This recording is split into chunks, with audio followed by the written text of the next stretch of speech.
¿Qué tal? Soy el doctor Salvador Jiménez, residente de cuarto año de ortopedia. Nos encontramos en el Centro de Ortopedia y Medicina del Deporte en Hospital Puerta de Hierro, con el doctor José Alberto Reyes Pedrosa. El tema del cual vamos a hablar el día de hoy es alineación cinemática en artroplastía total de rodilla. Este tema se compone de dos secciones, siendo esta la primera. Y bueno, en esta primera sección que vamos a tocar el día de hoy, vamos a hablar sobre algunos conceptos básicos en la artroplastía total de rodilla para entender la alineación cinemática. Vamos a hablar de los distintos tipos de alineación en la artroplastía total de rodilla para, de una forma así, entender la alineación cinemática y centrarnos en ella. El próximo martes, el tema del cual vamos a hablar son los métodos con los cuales se logra realizar la alineación cinemática, enfocados en la cirugía robótica y en la navegación. Vamos a presentar algunos estudios comparativos entre los tipos de alineación y la cirugía robótica y nuestras conclusiones. Para esto, pues bueno, es importante conocer conceptos como el eje mecánico representado en la línea B. Este eje es una línea que se origina en el centro de la cabeza femoral hasta la mitad de la articulación del tobillo, que normalmente se encuentra en el centro de la tróclea astragalina. Normalmente debe cruzar por el centro de la rodilla a nivel de las espinas tibiales o de 8 a 10 milímetros medial de las mismas. El eje anatómico es la línea representada por la A. Esta línea discurre por el centro de las diáfisis, tanto del fémur como de la tibia. Generalmente el eje mecánico y el anatómico corresponden o se empalman en la tibia, y el eje mecánico y el anatómico no corresponden en el fémur. Estos forman un ángulo. Aquí vemos representado con 6 grados ese ángulo, que generalmente nos indica el primer corte, el corte en valgo del fémur distal, en nuestras artroplastías realizadas con un tipo de alineación mecánica. Los ángulos formados en el eje mecánico y el anatómico, podemos ver que el ángulo femoral lateral distal en el eje mecánico corresponde de 85 a 90 grados, teniendo como promedio 88 grados. El ángulo tibial medial eh, distal, que corresponde de 85 a 90 grados con un promedio de 87 grados. Y en el eje anatómico, el ángulo femoral lateral distal va de 79 a 83 grados con un promedio de 81 grados. Y el ángulo medial proximal tibial va de 85 a 90 grados con un promedio de 87 grados. En cuanto a las técnicas de balance, tenemos dos técnicas básicas: el gap balancing o el balance de espacios y la técnica de la medición de la resección. La técnica de balance de espacios, esta técnica busca la alineación mecánica, por eso hasta la subrayé y la puse en mayúsculas. Los objetivos de esta técnica son la liberación previa a realizar los cortes óseos. Se deben de igualar los espacios tanto en flexión como en extensión, teniendo espacios simétricos y rectangulares.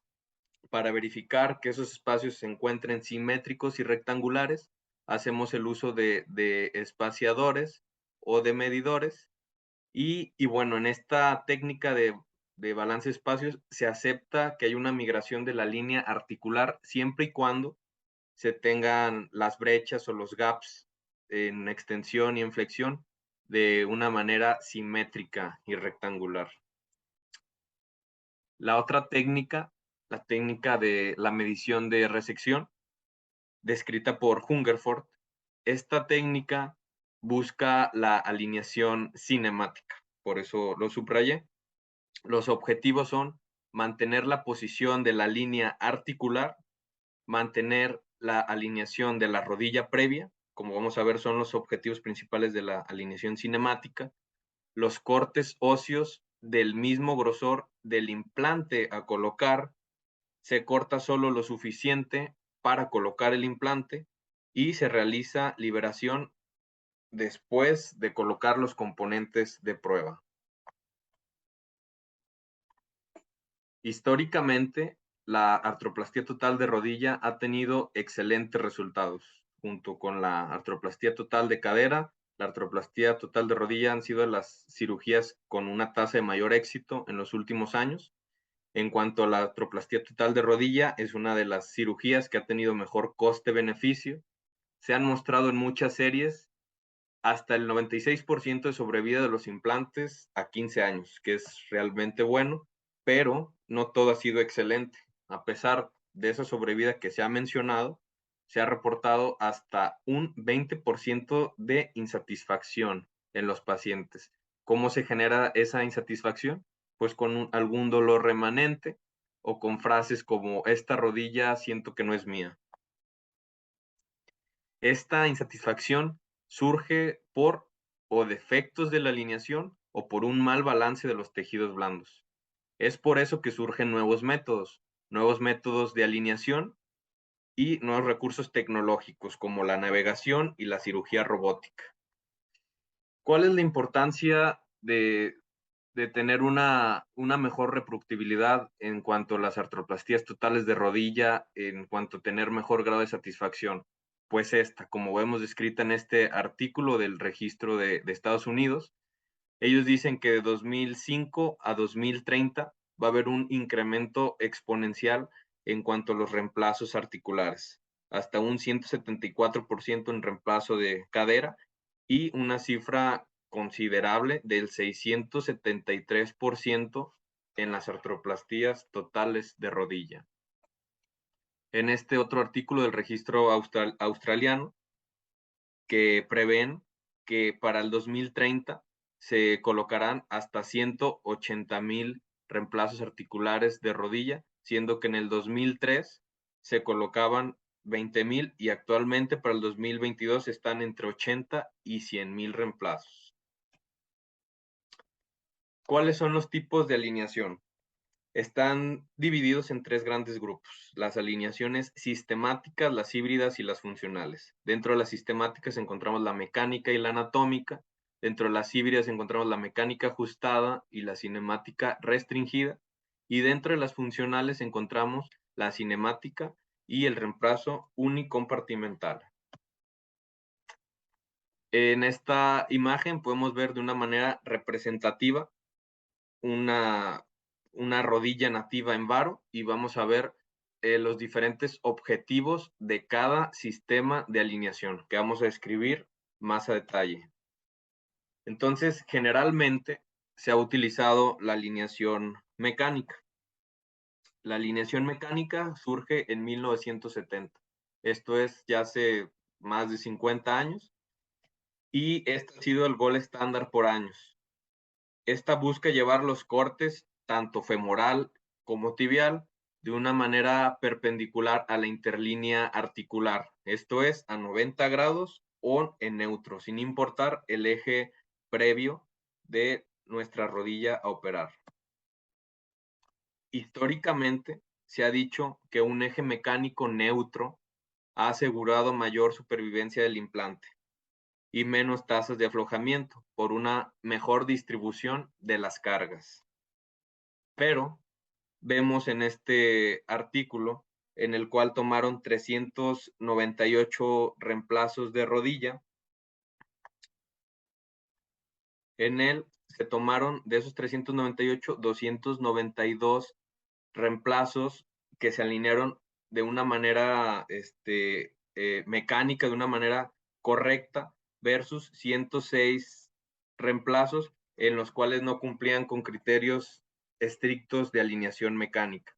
Y vieron que de todos esos implantes, del grupo de los alineados mecánicamente, se fueron a revisión hasta un 15.4%, y de los no alineados estrictamente como tal, de una manera mecánica, se fueron a la revisión hasta un 13%, prácticamente similar.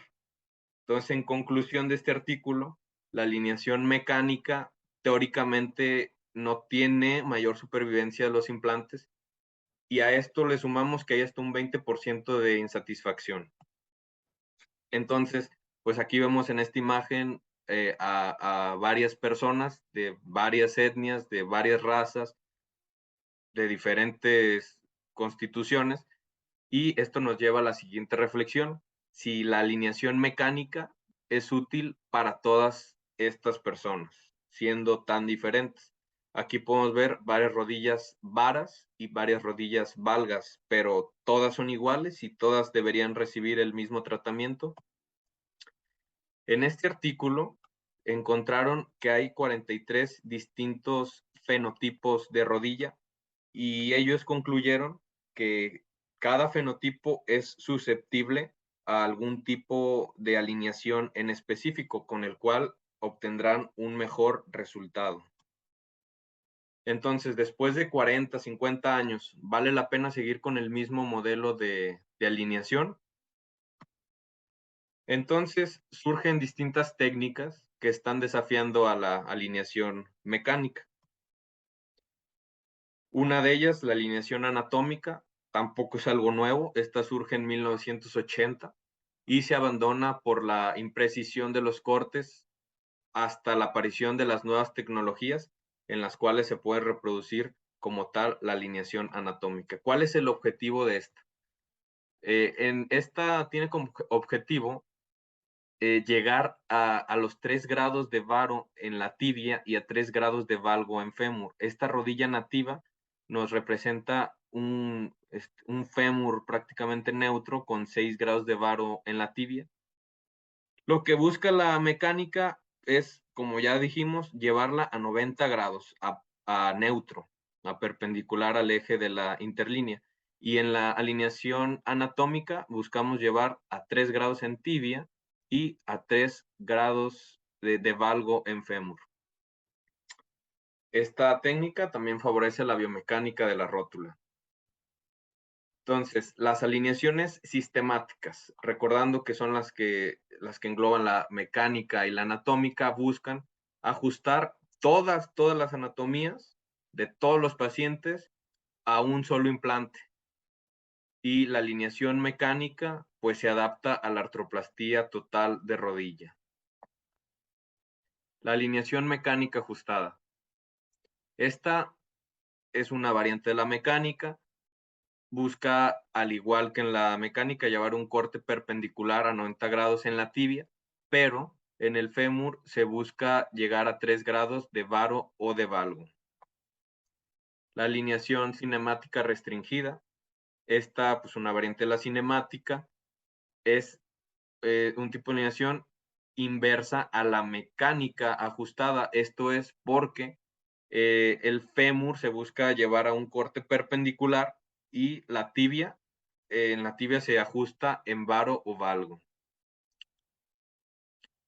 La alineación cinemática, una vez entrando en ella, podemos ver a manera de grosso modo en esta imagen una rodilla en varo. Buscamos llevarla a la misma situación previa a la cirugía, como podemos ver en esta imagen.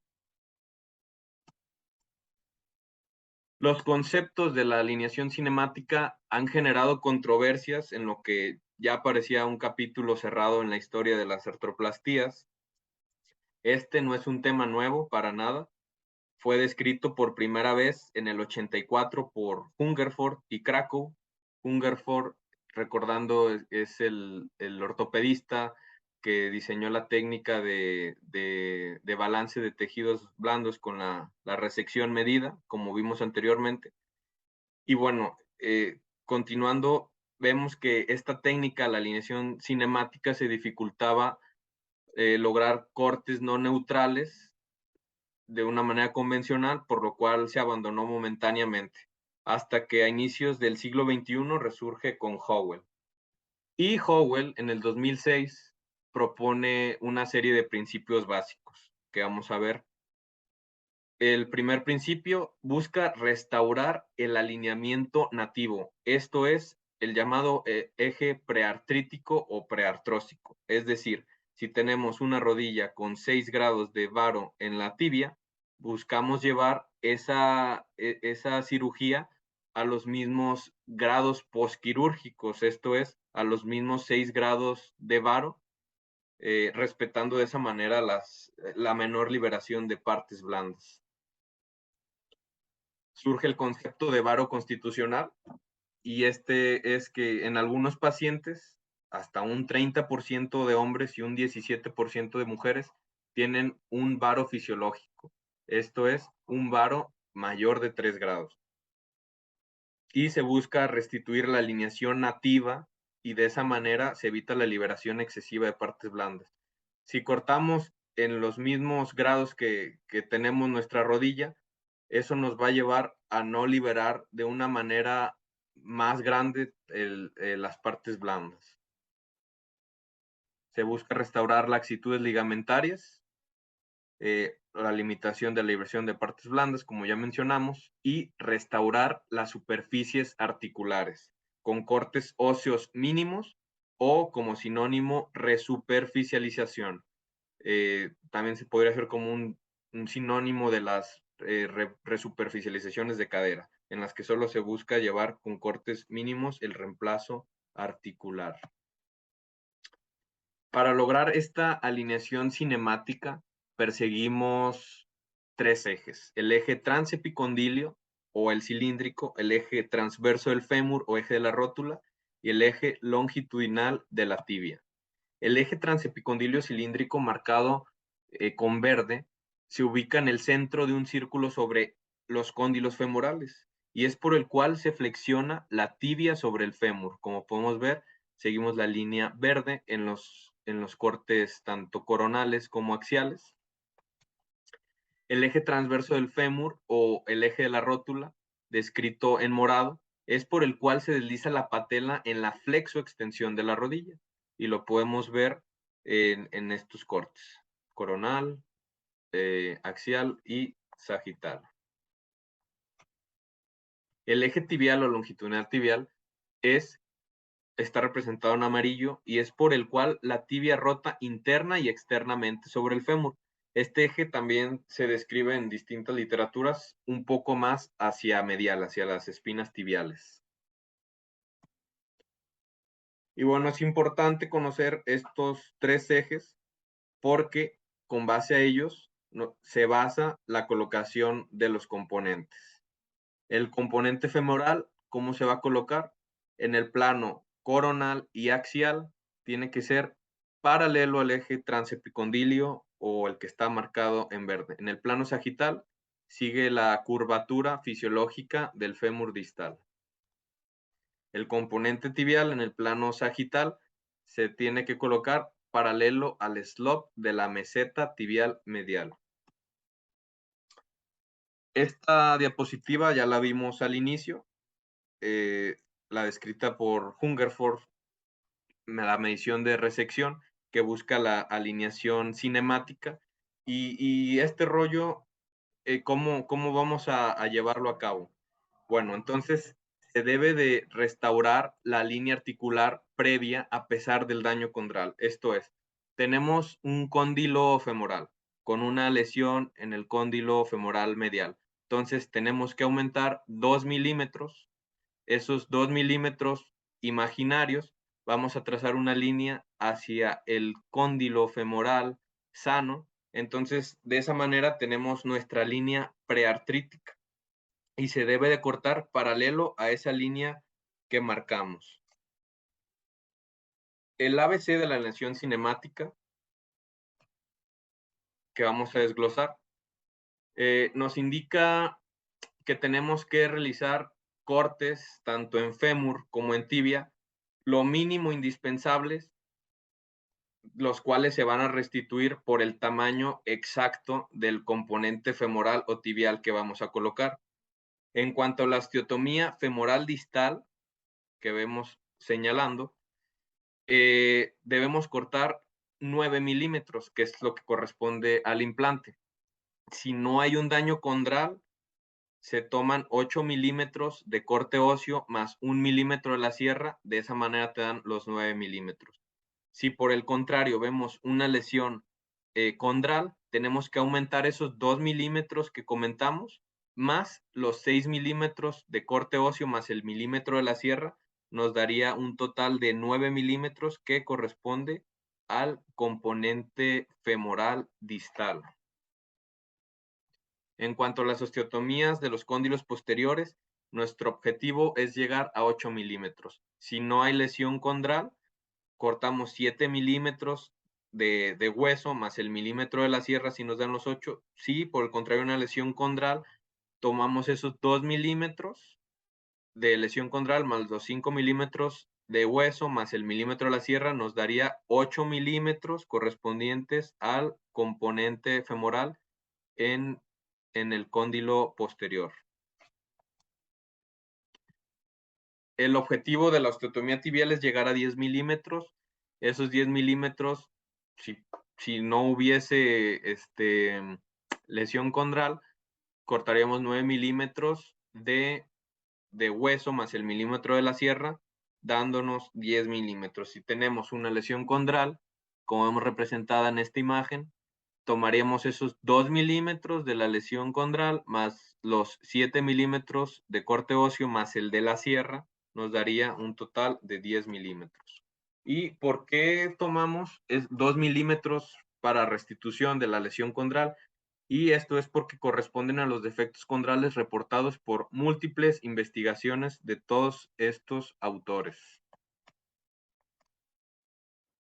Resumiendo, una lesión condral, se suman 2 milímetros, sobre esa línea imaginaria corremos hacia la región sana, se determina el eje preartrítico y el corte se va a llevar paralelo al mismo.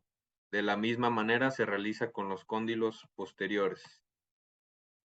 Se restituyen 9 milímetros distales y 8 milímetros posteriores, que es justo la medida de nuestro componente femoral en esas secciones. Cuanto a la tibia, igual hay una lesión condral, se suman los 2 milímetros, se determina la línea preartrítica, se realiza un corte paralelo a la misma, y en cuanto al slope tibial, se sigue el eje preartrítico de la misma manera. Entonces, de esta manera, se obtiene una cinemática natural y una biomecánica patelar similar, porque llevamos una rodilla previa sana, posterior a la cirugía, al mismo eje, solo quitando la superficie ósea mínima indispensable, lo cual nos genera una menos liberación de partes blandas y se restaura la rodilla previa sana. Todo esto suena muy bien, pero la realidad es que no todos los pacientes son aptos para una alineación cinemática. Pacientes no aptos son pacientes con un varo constitucional mayor de 5 grados o algunos reportan a 10 grados. Esto es, pacientes sin deformidades severas. También pacientes con valgo constitucional grave e inestabilidad patelofemoral no son aptos para la alineación cinemática. Entonces, en la alineación cinemática, el implante se adapta al paciente. Esto es una cirugía personalizada. En la alineación mecánica, todos los pacientes se adaptan a un manejo, a llevarlos justamente a 90 grados. En la cinemática, buscamos personalizar la cirugía. En la alineación cinemática, no se avanza al siguiente paso sin realizar el paso anterior de una manera precisa. Y este es el resultado de una rodilla alineada cinemáticamente. Podemos ver en líneas punteadas amarillas cómo debería ser el resultado en una alineación mecánica, que es a lo que estamos más acostumbrados. Y pues a simple vista, pues podríamos decir que es una rodilla mal alineada, pero pues ahora que conocemos los conceptos de alineación cinemática, pues podemos decir que es una rodilla alineada cinemáticamente. Y como resumen, las diferencias entre la alineación mecánica y cinemática pues en general, pues los cortes de fémur y tibia en la mecánica buscan llevarse 90 grados, en la cinemática buscan llevarse al eje preartrítico, el slope también en la cinemática busca llevarse al eje preartrítico, la rotación externa, la alineación mecánica busca darse esos 3 grados de rotación externa, y en la cinemática busca no darse rotación externa. Hay defensores de la alineación mecánica y de la alineación cinemática. Los defensores de la alineación mecánica dicen que la anatomía debe adaptarse a los implantes, que la alineación cinemática tiene asimetría de las cargas y necesita aparte instrumentación específica, que es imposible restaurar la alineación ante grandes deformidades. Los defensores de la alineación cinemática dicen que los implantes deben adaptarse a la anatomía individual, que hay menor resección ósea y menor liberación tendinosa, que hay menor dolor residual y mayor rapidez en la recuperación. Pues esta es la primer parte de alineación cinemática. Los esperamos el siguiente martes. Vamos a seguir hablando de alineación cinemática, pero como ya dijimos, de los métodos que reproducen la alineación cinemática, enfocados a la navegación y a la cirugía robótica. Muchas gracias.